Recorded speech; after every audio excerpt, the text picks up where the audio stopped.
तो हेलो दोस्तों, कैसे हो आप लोग। आशा करता हूँ आप सभी लोग स्वस्थ होंगे, मस्त होंगे और आप अपनी तैयारी में बहुत अच्छे से कर रहे होंगे। तो रोजगार वेतन के चैनल पर जो हर संडे दिल्ली पुलिस का मॉक होता है, आज मैं लेकर आया हूँ उसका पूरा सॉल्यूशन आसान और शॉर्ट तरीके से। अगर आप दिल्ली पुलिस की तैयारी कर रहे हैं तो ये वीडियो आपके लिए है। संडे वाले मॉक का हर सवाल आसान भाषा में समझाएंगे। तो चलिए शुरू करते हैं। तो चलो शुरू करते हैं। पहला क्वेश्चन, एक व्यापारी किसी वस्तु का विक्रय मूल्य दोगुना कर देता है जबकि प्रारंभिक लाभ 20% था। नया लाभ प्रतिशत कितना होगा।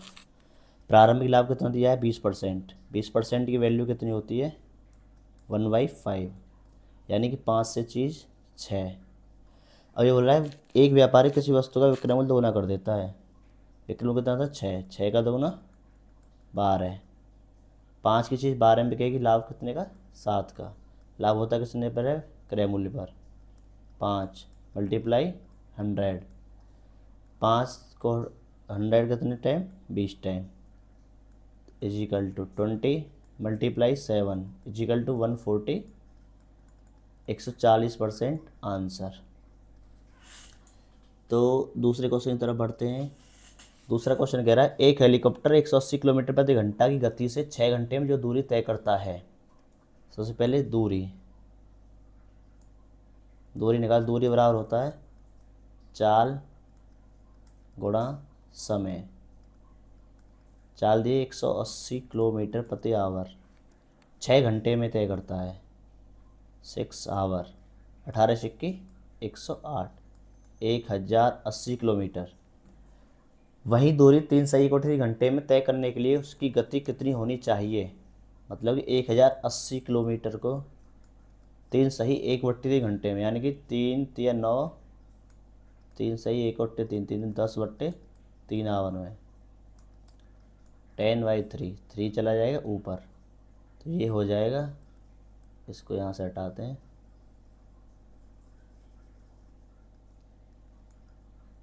ये हो जाएगा 1080/10 मल्टीप्लाई 3। 0 से 0, 108 दिया 324।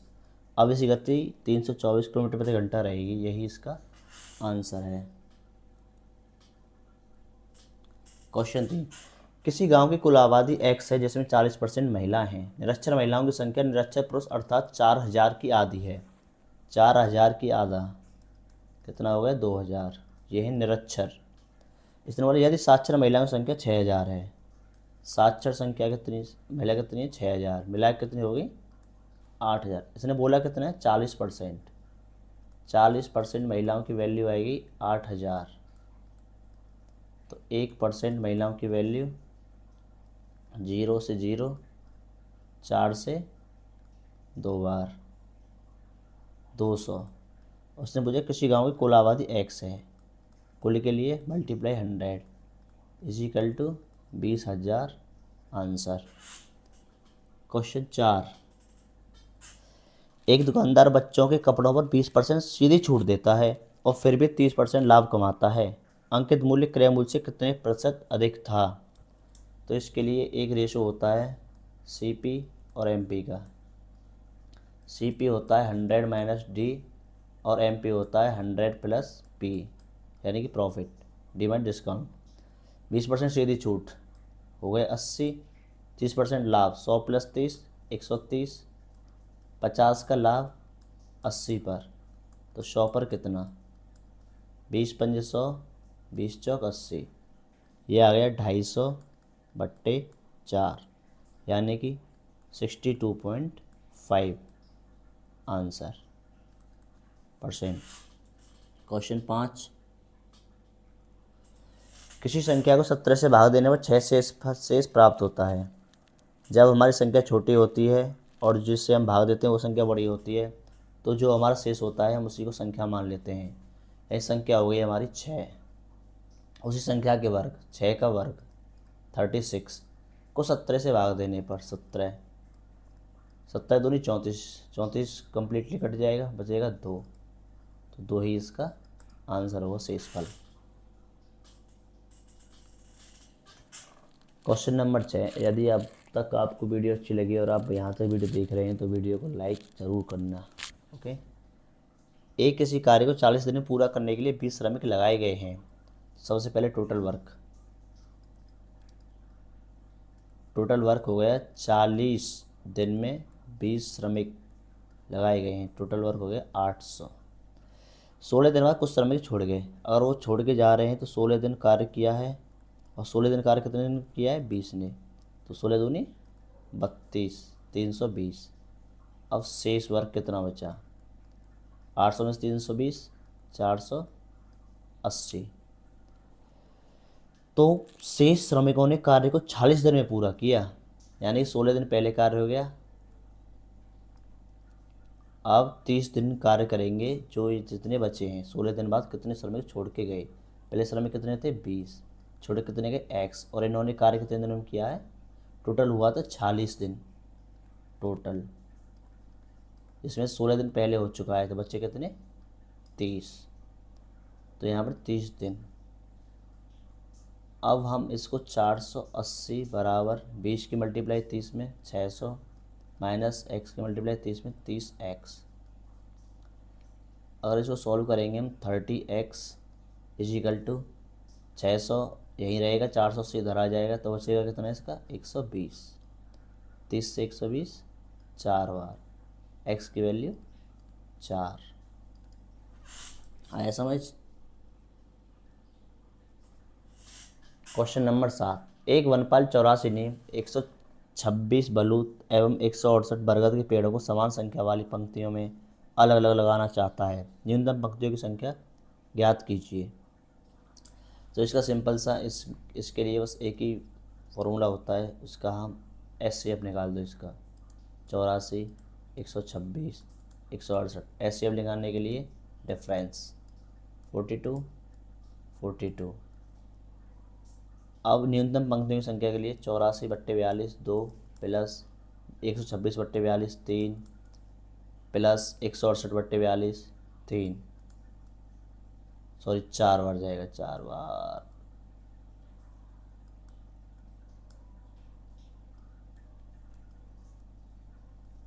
चार 3 7 2 9, 9 पंक्ति बनेंगी, 9 आंसर।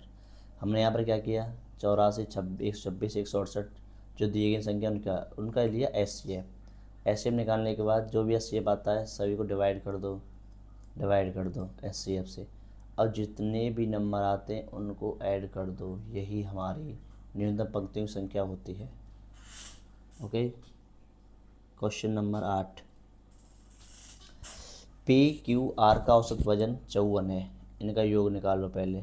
PQR का 54 मल्टीप्लाई 3 162, एंड यहाँ पर दिया गया है हमको PQ 48 दूनी 96, यहाँ पर दिया गया है QNR का कितना 49 मल्टीप्लाई 2 98, इन दोनों का योग 8 से 14 का 4 हासिल 9 18 19 194। अब इसमें देखा है 2 और 2 4 लोगों का आ रहा है, जो भी घट के आएगा जिसका पूछा है ना उसी का मान निकल के आ जाएगा। 162 में से 194 घटा दो बराबर 32, अब यही Q का वजन है। आया समझ। क्वेश्चन नंबर 9 है सरलीकरण का, √10.24, अगर इसमें पॉइंट नहीं होता तो ये हमारा किसका वर्ग होता, 32 का 1024। इसको लिखने के लिए 3.2 मल्टीप्लाई 730 किसका होता है 27 का 2.7 भागित 256 किसका होता है 16 का 1.6 मल्टीप्लाई 29 16 होता है 54 का पॉइंट। अब 3.2 मल्टीप्लाई 2.7 डिवाइड बाई 1.6 मल्टीप्लाई 5.4, 1.6 से 3.2 2 टाइम्स 27 दूनी 54, ये भी 5.4 मल्टीप्लाई 5.4, 54 का वर्ग 2916 है, और 0.2 अंक बाद 29.16 आंसर। सिंपल, कुछ नहीं था इसमें, सभी लोगों ने कर लिया हुआ, आशा करता हूँ ये क्वेश्चन तो। अब आता है क्वेश्चन नंबर 10, 3 पदों का योग 16,300 है, पहले व दूसरे का अनुपात, फर्स्ट एंड सेकंड का अनुपात 15 एंड 16 एंड सेकंड थर्ड का अनुपात 17 18। यहाँ 16 रखेंगे, यहाँ 17। सभी पर आता है और रेशियो बनाना, और नहीं आता है तो अब डिलीवरी से काबिल नहीं, जो सीधी सी बात। 17 15 कितने होते हैं? 255। 16 और 17 की मल्टीप्लाई कितनी होती है तुम्हारी? 272। 16 18 की मल्टीप्लाई कितनी होती है? 288। तीनों का योग 255 है भाई, ये कहीं आप समझ नहीं पाओ। तीनों का योग 8 2 10 5 15 का 5 हासिल का 8 7 15 5 20 1 21 का 1 हासिल 2 2 2 4 2 6 2 8 815। 815 की वैल्यू कितनी दी गई है हमको? 16,300। 815 से 1630 टू टाइम्स बची 0। एक की वैल्यू आएगी 20। अब हमने पूछा है पहले और तीसरे पद का अंतर। पहले और तीसरे पद का अंतर कितना? 288 255 गया था 33 मल्टीप्लाई 20 इजिकल टू 33 दूनी 66 660। Answer this is the very simple.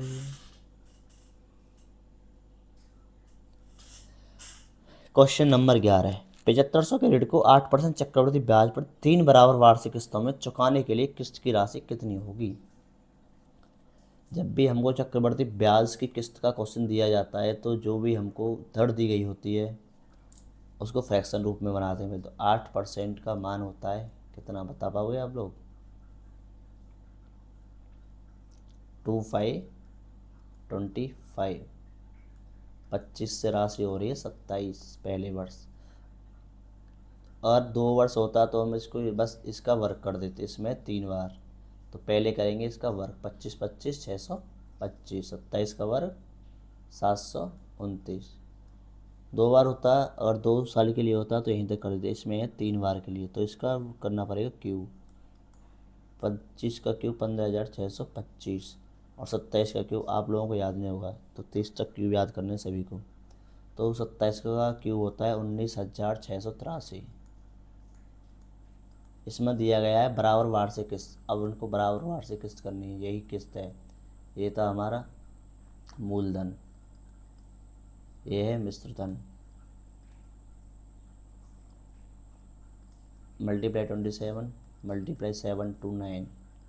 अब यही गुणा यहाँ पे करेंगे हम, तो इसको हम दोबारा कर लेते हैं। 729 में 25 की गुणा करेंगे तो हम 18,225। यहाँ पर 19,683 तो ये लिखता ही आएगा। 27 में 625 में करेंगे 16,875। 8 से मैंने पहले से कर रखी है गुणा, आप अपने हिसाब से कर लेना मल्टीप्लाई होके जल्दी वीडियो बनाने के लिए, इसलिए 15,625 ऑलरेडी है हमारा। ये 19,683 ही रहेगा। अब इनका टोटल करेंगे हमारे 50,725। 50,725 50,725 की वैल्यू कितनी दी गई है हमको? 7500। अगर एक की वैल्यू निकालनी है हमको तो एक बराबर होगा 7500 बट्टे 50,725। अब किस्त निकालने को तो मल्टीप्लाई 19,683। काट पीट के ये निकलेगा तुम्हारा 2910.25। कैलकुलेशन तो आप कर सकते हो, इतनी तो उम्मीद मैं तुमसे कुछ रख सकता हूँ। अगर आपसे कैलकुलेशन भी नहीं होती है तो आप दिल्ली पुलिस की तैयारी छोड़ सकते हो। किसी संख्या के 5/9 भाग के 4/5 भाग को उस संख्या से जब घटाया जाता है तो शेष 300 शेष होता है। उस संख्या का 5/6 क्या है? ये बोल रहा है किसी संख्या एक्स संख्या के 5/9 भाग के 4/5 भाग को उसी संख्या से घटाया जाता है। -x multiply 5/9 multiply 4/5। 5 से 5 तो 300 शेष होता है। x minus 4x/9 is equal to 300। LCM 9 वहाँ जाएगा 9x माइनस 4x, 9 इधर ले जाएंगे 2700। 9x माइनस 4x 5x की वैल्यू 2700। x की वैल्यू 55 25 2 5 24 540। 540 वो संख्या निकल आई। अब उस संख्या का 5/6 निकालना है, ना कि संख्या ही। 5/6 6 से 90 बार, 9 पंजे 45 450। क्वेश्चन नंबर 14 की तरफ बढ़ते हुए हम क्वेश्चन 14 कहता है मिस्टर जॉनसन ने क्रमशः 15% और 12.5% साधारण ब्याज दर पर योजना ए और बी में कुल ब्याज 21 से 25 होने पर योजना। भाई क्वेश्चन ही गलत था, मॉक में करने की ज़रूरत ही नहीं है। मैंने सॉल्व कितना भी कर लो, यही क्वेश्चन गलत था तो गलत था। आप सभी लोग जाइए रिपोर्ट करिए इस क्वेश्चन को मॉक में जाकर। ओके, अंकित वाले चलने वाला था, कोई भी रॉन्ग क्वेश्चन है उसकी हम अब रिपोर्ट कर सकते हैं चैनल पर, तो जाइए रिपोर्ट करिए इसकी अब। तो लास्ट क्वेश्चन देखते हैं अपना। इसने बोला है ब्रांड एक्स टी शर्ट की कुल बिक्री के आधे, ध्यान से पढ़ना, एक्स टी शर्ट की कुल बिक्री के आधे, एक्स टी शर्ट की कुल बिक्री 990, 1050, 1080, 780 को जोड़ लो, ये आएगा तुम्हारा 3900/2, 1850। ये है एक्स की वैल्यू।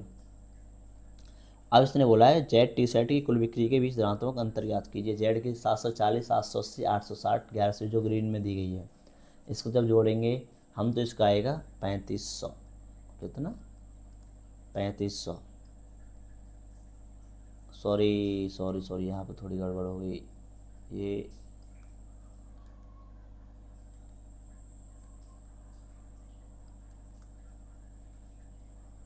भाई ये इतना आएगा, ये आएगा 1950। तो इसने कहा है कि एक्स टी शर्ट की कुल बिक्री के आधे ब्रांड टी शर्ट की कुल बिक्री के बीच धनात्मक अंतर 3500 और 1950 को घटा दो तो 1550। यही आपका आंसर है। आशा करता हूँ आप सभी को मेरी वीडियो इतनी अच्छी नहीं लगी होगी, क्योंकि मेरी ये दूसरी ही वीडियो है। तो मैं प्रयास करूँगा अगले और वीडियोज़ में आपको बहुत अच्छे से समझाने का। अभी मैं थोड़ा वीडियो बनाने स्टार्ट किए तो मैं थोड़ा झिझक रहा हूँ, मुझे बोला नहीं जाता, इतना अच्छे से एक्सप्लेन नहीं कर पा रहा हूँ। बट मैं आपसे वादा करता हूँ और आप मेरे साथ ऐसे बने रहेंगे तो मैं भी अपने अंदर बहुत अच्छा सुधार लाऊंगा और अच्छे से और एक्सप्लेन करूँगा। अभी तो मेरे पास एक आपको बता ही देता हूँ, सिचुएशन चल रही है मेरे पास वीडियो बनाने के लिए अच्छा समय नहीं है। इस वीडियो को भी पता है मैं कितने बज रहे हैं अब, 10:58 रात को शूट कर रहा हूँ, वो भी सोमवार के दिन, जब वीडियो आनी थी दोपहर को, संडे को ही। तो भी समय नहीं मिल पा रहा है और मैं इतने अच्छे से खुल के बोल नहीं पा रहा हूँ और अच्छे से समझा नहीं पा रहा हूँ। तो मैं कोशिश करूँगा अगले संडे से लाइव ही आके इसको सॉल्यूशन अच्छे से तरीके से कराया जाए। अगर आपको भी थोड़ी सी वीडियो अच्छी लगी हो, वैसे वीडियो अच्छी नहीं बनी है, जो मेरा पर्पज़ है कहने का, अगर आपको थोड़ी सी भी वीडियो अच्छी लगी है तो इसको लाइक करना ना भूलें, इस पर कमेंट करें जो भी आपको सुधार चाहिए, नहीं चाहिए, कैसा है कैसा नहीं है, मेरा समझाने का तरीका, कहाँ पे मैं कमी कर रहा हूँ, कहाँ पे क्या कर रहा हूँ। तो ये आप लोगों का उत्तरदायित्व बनता है मेरे समझाने का। और आप अगर वीडियो तो यहाँ तक आए हो तो वीडियो ज़रूर देखें। धन्यवाद। आप सभी को लाइक एंड शेयर करना ना भूलें। तो चलिए आपसे विदा लेते हैं। जय हिंद, जय भारत।